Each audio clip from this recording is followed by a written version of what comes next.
This is AT, and this is Tommy Morrison.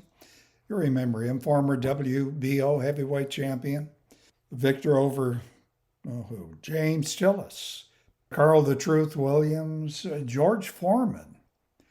Boxing fans probably know about Morrison's problems with the law and substance abuse, maybe HIV infection, but this video is about something else. What happens when a fighter, any athlete, builds too much overall muscle? That's hypertrophy, usually the result of an anabolic steroid, but not always. This is Morrison with Ray Mercer. Mercer handed Tommy his first and most brutal loss when Tommy was only, 22 years old, still undefeated. E.T. recalls that the fight announcers noted the change in Morrison's build, obviously pumped up from his previous encounters. He'd been out of training, for months. He was filming a movie with Sylvester Stallone. What was it, Rocky IV, Rocky V? Well, it's E.T.'s guess.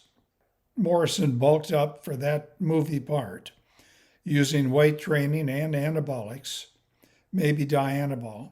Tommy Morrison was pretty open about it.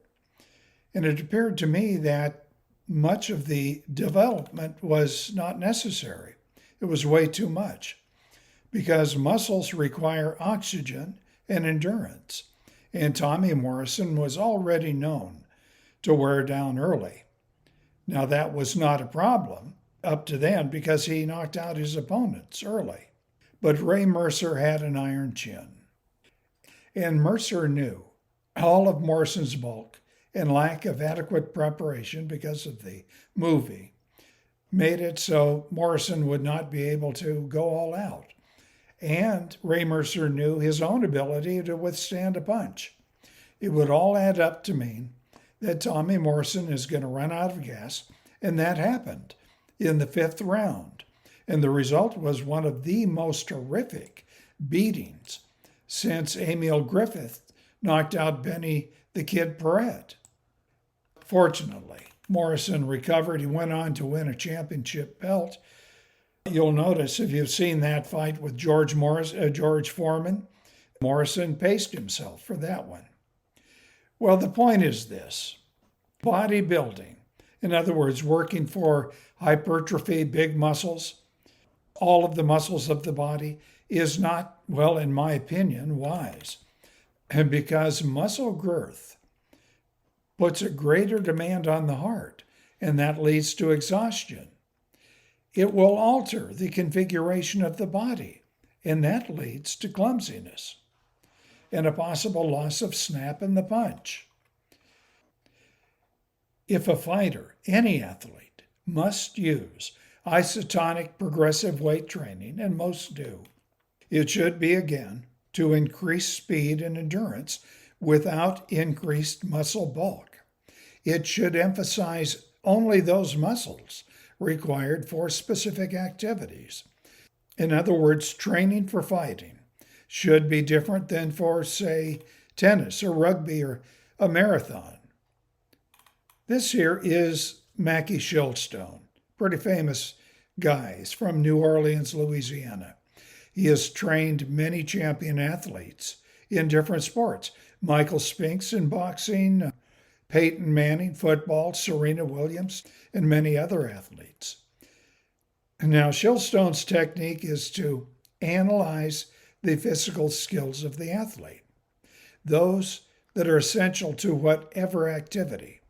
Then he develops a training program, and he also trains with his client.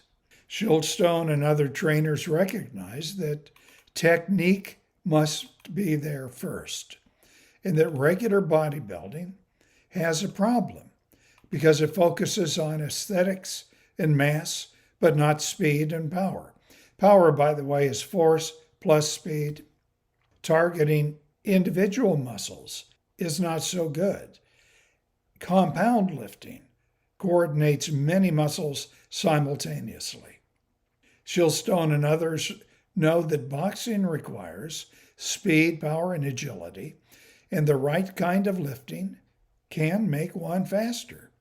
Boxers and other athletes should lift weights only to develop durability, speed, and explosive power. This is Ramsey Dewey. He's a martial arts trainer, and he agrees lifting, to use his words, is a good thing. But emphasis shouldn't be directed solely at strength. He emphasized lifting such as the deadlift, power cleans, sprinting, which isn't a lift, and squats, compound lifting. He says it's impossible to have longevity in sports without a serious strength training regime, but it must be sport specific. In other words, you have to train for tennis as a tennis player, train for boxing as a boxer. Lifting is a supplement, and it's not intended to replace traditional training. Dewey says that maybe working out 2 times a week with the weights is good. You should train not like a bodybuilder, but like a fighter. Other trainers who advocate weights emphasize training for power, not hypertrophy. This is a common denominator for virtually every trainer. And they also tend to agree combination, not single joint lifts are best. Examples would be the power snatch or clean and jerk. Well, let's sum all this up. Weight training can be a valuable training supplement for almost any sport, but the skill must come first, and that weight training must be geared to each individual sport. For boxing, the weight routine must include those exercises which increase power. Bodybuilding, especially that bloats all the muscles, will likely decrease endurance, decrease coordination, decrease power.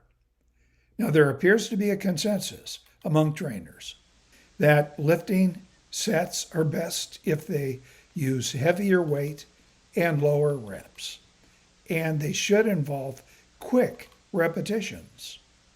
Well, that's it. E.T. could go on, but you get the idea.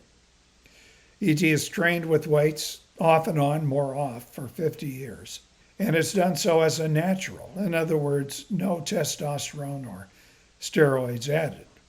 And E.T. has found the training ideas mentioned already to be pretty well true. But if you're starting out, find a knowledgeable trainer and check with your doctor to make sure you're up with the exercises.